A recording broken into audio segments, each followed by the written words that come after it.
Kenya manet kalwach connection content barash me badeling mi jira mi jidit biya kamal ka nuar online tv kan konore rajidan bali ngajan gwasme daner kenyam you know mi jira mi jidit ka jan channel me donga jan channel nyam kaji ko bi nuar online tv bi jajak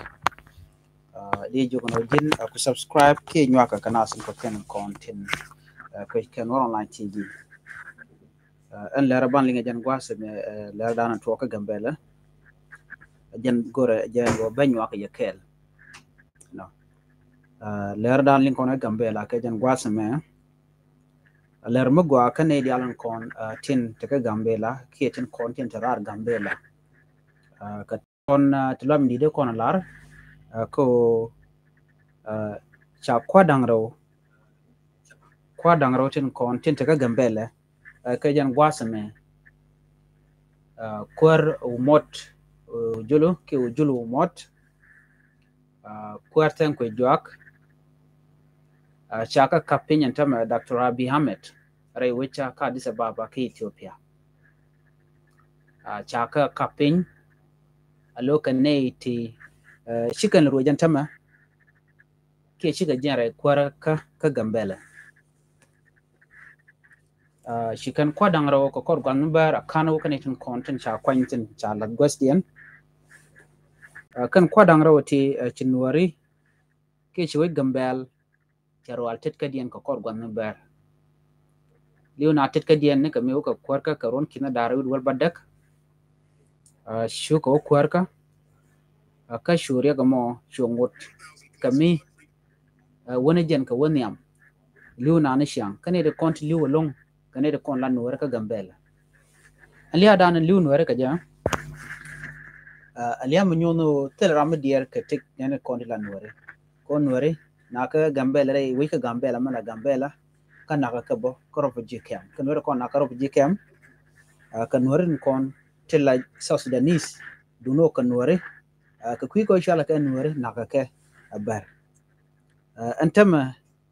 kajan mutoko raja ci federal government la kum Ethiopia indeed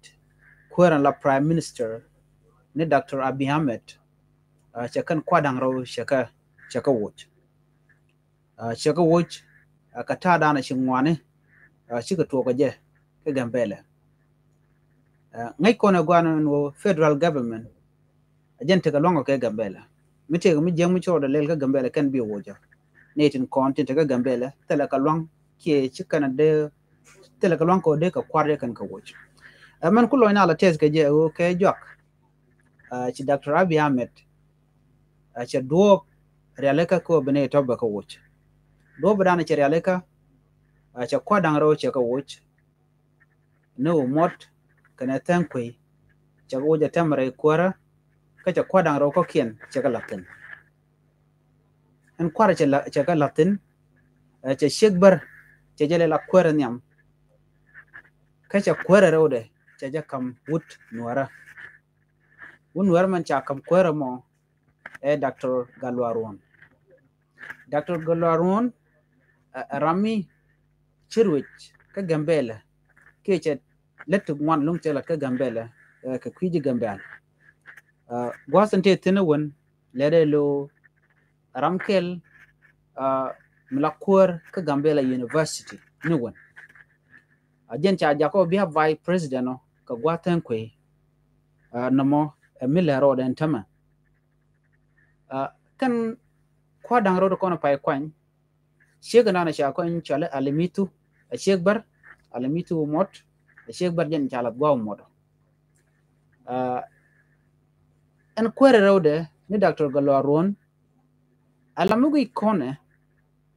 ka ta dan shiro lat keje si jande beno la kwere ro de da kwere nyam mu na ko ngotin kono chagor ko ngotin kono la ngodi Ethiopia la ka constitution dien chala de nena wane tin wane ken buruja ba ko kulu gor ne tin kontin gor ka ken gambela take do dang diech dor dini jen long ka bar sorry dur dine jana long ka nuari majority ka nuar minority ka ber gor ka ke majang gor ke opo gor ke kuma kando dang dije ti te ga gambela do dang dije ti te gambela kando ron kontin kwa gambela kwa la cholo ke en wo gambela state mutele do dang dije ti cha gambela cha di cholo gambela state dungnu ko ber ko kanare yuke gambela cha goro onena la kuer batekaka kuer badot kaka akan biya kuer nyam ngech federal government go gambela ne ko koruna dialte konte shewe me bara kan la rojo ala kuer nyam ci gambela cha te kama da na liuni sha la ber la ka raidien la kana exercise ka do me jek big advantage of leadership bikana nan ko kan ka kwar bikana gorno bikan nuare bikan kanak chale marginalization ko kan run mete jeji kan lat baga defend ko baga defend kuma ko gadien jela kwero lakini jela kan kale run yala ti nakan nuare telam ramla ka go chaga jogode na momalat ke aber nurune dial mani me show motte ben kwero gwasame chungod ba chu kan mishe na mo chu kan lat anta me cha ko wuch a chang no dong de ko la no nuar gwasde ko mura na ko majority rule minority right nuare kan de woni am kan dia kwero nyamon kan de kwero nyam de kana kanu dungdo kan kuma federal government Dr. Abiy Ahmed kana kon kam kwero nyam cha kwero nyam che kam nga cha kamber ka baramo e check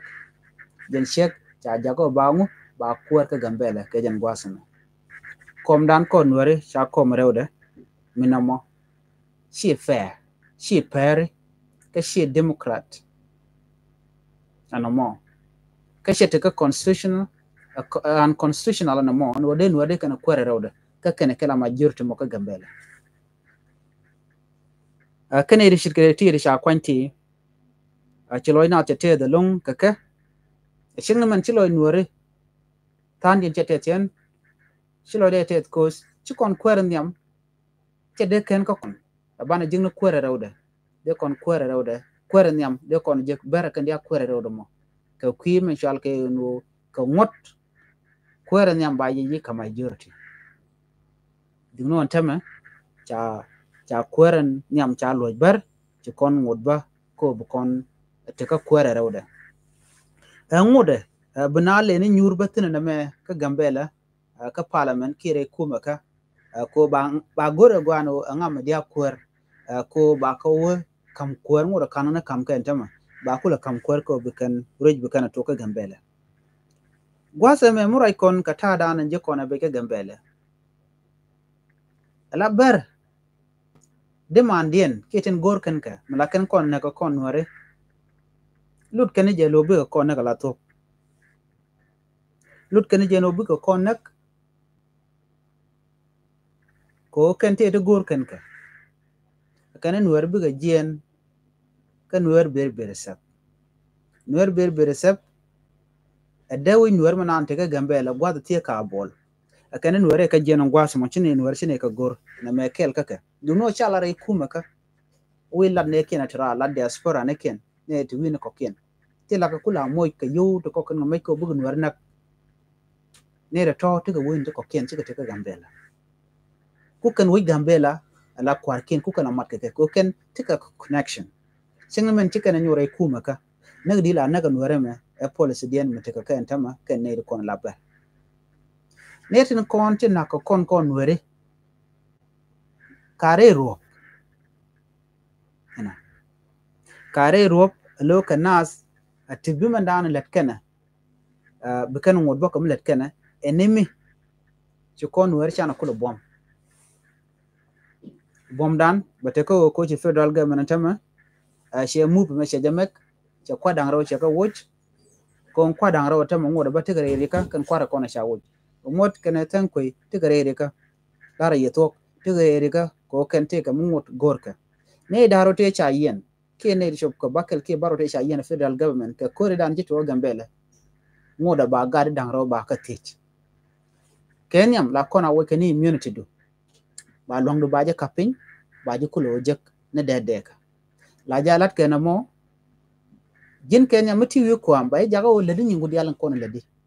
bigalat ken dial du no gwaza danen ci tamo mo sheben ba je wot sibila ngure kwara sibila ngulo jirwech kan gwata mo bu chute ko de te katijin kan wo bete ka bang sibite rete jien kan kwa dang ro ta bang gen ngode kan bang ken kan ga ben ko te gare re ka ko dong de no wo ba ko ba ka yen kete diale ko na chiro nyat ka Gambela ko nyana ngak diale to ka tene ken chicken be pipe talk ka tene ken ke kuje mo ngode gade chika seft ka jen gwasa mane mi che to no wokeke jan ta dano bro de lat ko te mo gon mo gor ka jogo mi ba ka yiktech kuma federal government no mo tele content ba kam din ke federal government no gwat me mi che kono ngaje no sha kwar sha je ku garantam ka Gambela ne ri nyon ke je te go yede re kuma ka nyon lo runo mana kana ka sha je solve a problem jen chwala nyon ko jin ko la birar bi bla gwan wone men choda lat media ka tuwa kana makana ba tar ba jalat ba te ken ko kan kwar kan kana lalet ko kor gwan ber Gambela she je telelet civil service aje gak gwa dana kwalet ko ala tupten shush ngwane shu use aneten kono shuje lon kanwere ka Gambela shu nyalo anyok karo dien gan gade dangro men ci baje long ci ro faji ci ko lew kan ka liam dit na ka tit ka dien telam lel kana ka ci peng dit long ci lew ka gwa dana te ka roika antama ka jen gwasa me murai kona ko ci kuma ci ro de geran tama ba te ka change mi din mi bato ka Gambela te bia kel ba dit long no ba dit long bene di ala content nyon ka antama te nyon gre kuma ka tinte weden kuma tin jako lunware ke de ko te ten buga George kon government be ki kumen be antama be yikte ka cabinet ne ka te basalat ciga poinen kweran la kwerewde Dr. Galaron kana lemitu mot kan dangaro kan den kono cabinet ne ken kan kwaj alemitu with the budget driver in your community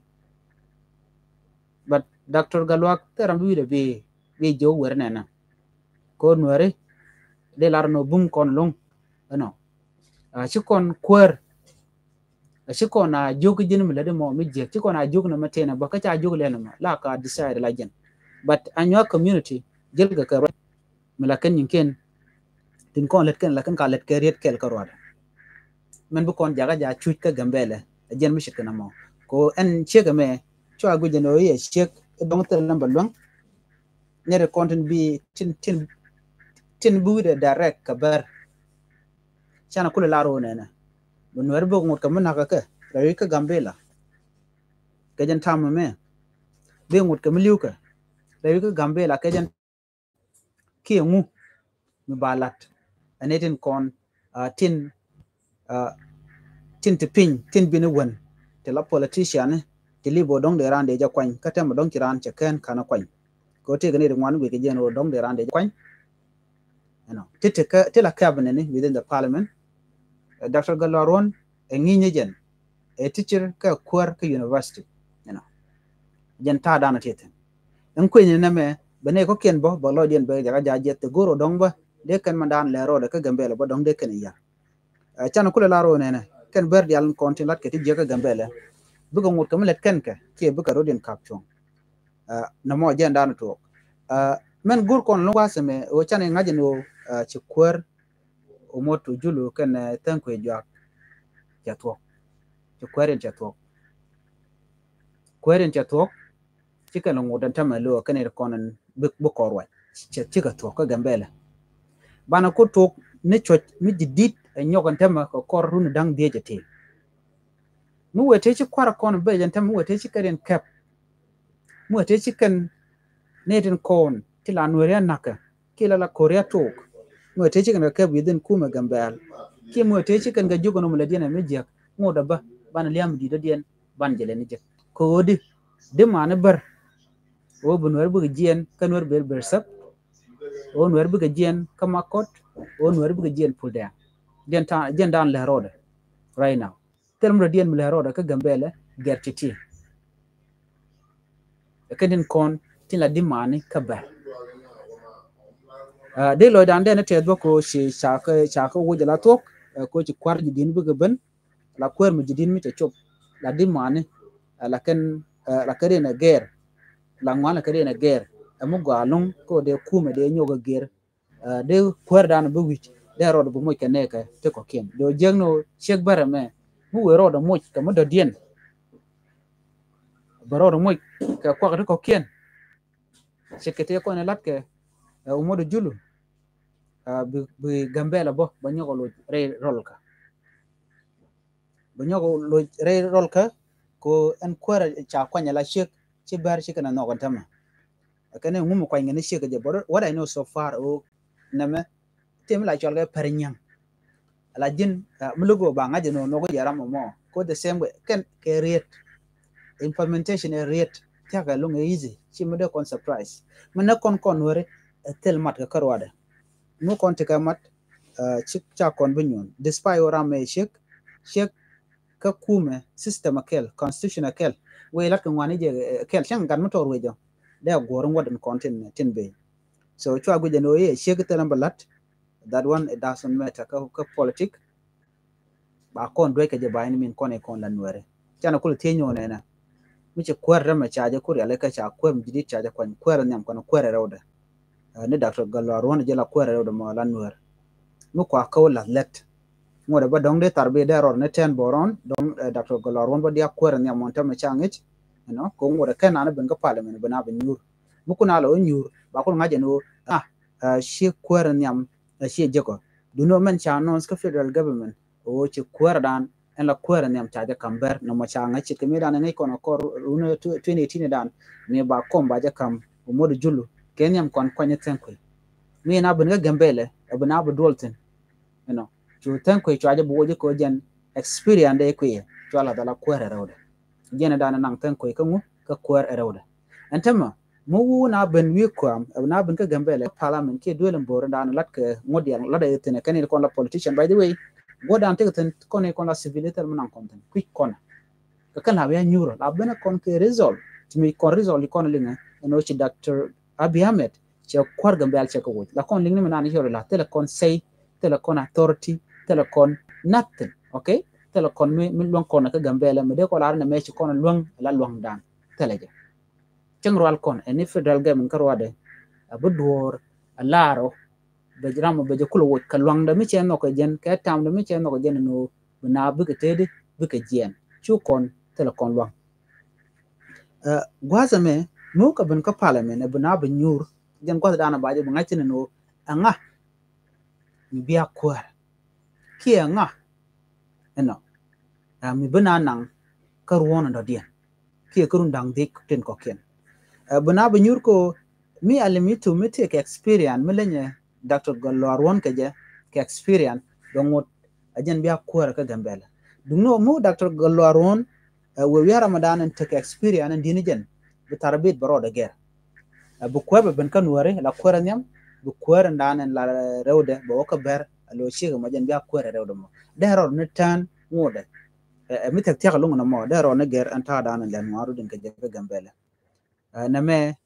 agenda na goro jen wo de jen waka ye eno gambela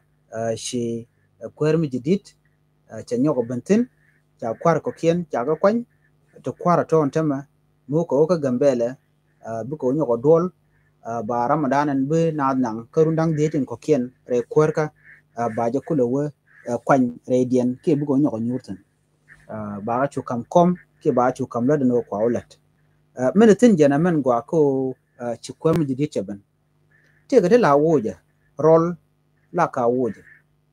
chen jegan kon de tin jerwech la ka wo ke me la ka rin minimize chen ci kan dia bu ben pinyo la ka rin na ger no mo kel mo gwa ko dong me cha kwer cha jegar man da dien ne den content ke demand bele la demand ti jidini tin gor kan ke bugal la no mi jidido dien ba te jeg ya le content je kan galat ba galele ba ko wuch ano no mo mediten agenda na tin big question jene la question ande ko ran tike je gambela mi sha kwa dang ro cha ko kan kwa dang ro ngum bu kan lat ngat na jen wo te ri ti to gwa de dan te cha ga banyraten kan ke titen chaw yan ne ko ken ka kwidien kariyak mi le ro re wedu me la lele ken yam la ko na gornu bu kwar ba tok ba ji kulo ti ke jok kan nuore ko kontele jana mona dino ka kume ci ga federal government ki Ethiopian did me da nyam la your immunity ki lwangdu ki authority du ko dan ditin bom nan te ji ba ja kon wuj mi cha ja wuj ba ji kulo ti ne karwado ba ja wujek no gwado karwado ataram biji lo defend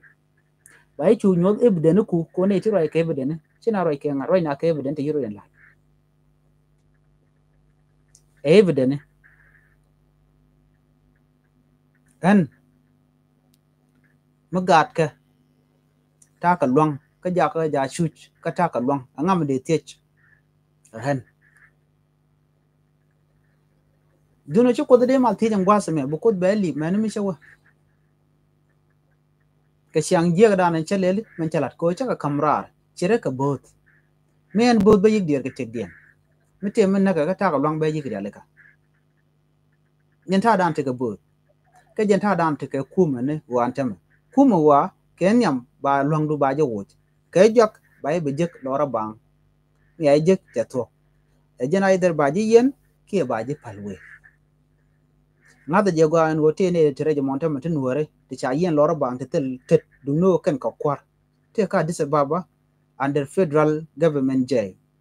ka custody ka re ti yen ti cha yen te cha long dien cha jabat cha ra dien cha jabat anga a kwar kon te gambela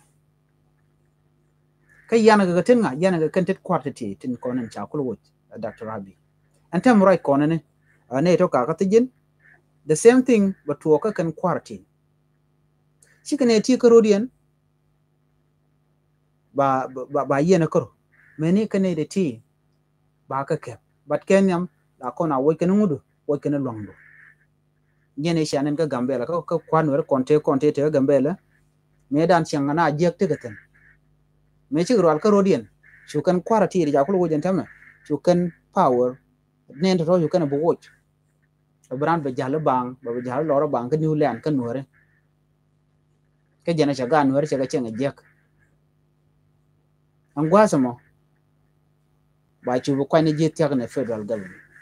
ko chi long le tedi te tel gwa dan ti ka power cha je ti ja bi nyi ngote nyod mo be ka nyet ke jog de ba jo jek ba je ke na mo akel melat ke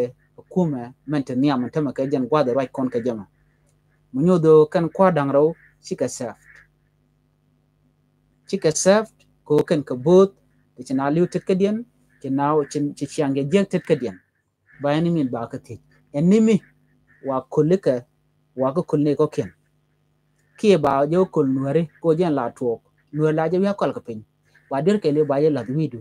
a chang che jen te kare gona na me kel mu gorno de yen ngaje no o ngum le rode ko kwarati gwada danan chika jen ki gwada danan ba ko ke je anta mu ngoda teken ga long right now ngoda kan kan jen long dien jatin ko ken biken kwer konto biken tup biken community konde berech eno ba ko nyoko ti federal government jenta dan le roda mande ko na ti je lunka gambela o gambela de kon ka long de kon rightin ko de kon ngongo kon de kon kalat ko de nuare de ka te ka long ka de ne dial de ka te long gambela ko de community de jode de jelinga kum metenial ko gambela fone te jone ne kon right te jeling mantem murai na jin trade kaka kane konten biji yarlong kane kun chit ka nuare karodien ka jenta mantem nuare chari motot ko nuare karodien ni karodien na mokel mi bejbe jenta mo goro bare leka neten konten be no ka gore ngwan ke yos ko kene kon bo fayda long ko do badana de ga te mal ka je ko yoda kene yan yamala yos ke long ko bu ke de je bu kan kalat ano aji cha yu jira mo goro mo go mudir ne ko de ka loka je ne tin kon tila no ko ne me aje ndana goro no de nyoka je kel ka wi gambela ka ta danan cha kwar kon ba mun tama cha wi ka je ke cha kap chon ka je goro no jin bi goro no bi nyoka ne ko ken ko no kono de lera me de jeling ane di alan kon tin te ka win goal ka kui gambela eno chi gambela antama cha kwarke cha ka kapin ke cha ka kapchong chi kwarian cha tok ban le ling me mandana tok ko gwasen be duno ne me jena gor ne no de jena ling ramat ne ko na cha kwan sheka ne wut shekbar jena mandana kware nyam wun warne dr galwak jena mandan en la kwere rode ngoda buko nyuten de dwar ba de na rode ne gerba de kwere nyam de nya nuer de kwere rode da bar kan ko nga be ko nyuka parliament god dan wa cabinet ni wa ga kwanten eken kini de ko la jikorin ko la na ya kuin abnati tin chomnyal ka ba experience ba ka ngaji no nguto ko na dr galwak mu we take experience midi ki ngin midi but buru la kwere ka gambele la kwere nyam acha be kwere rode kami wale mitu ajana utek experience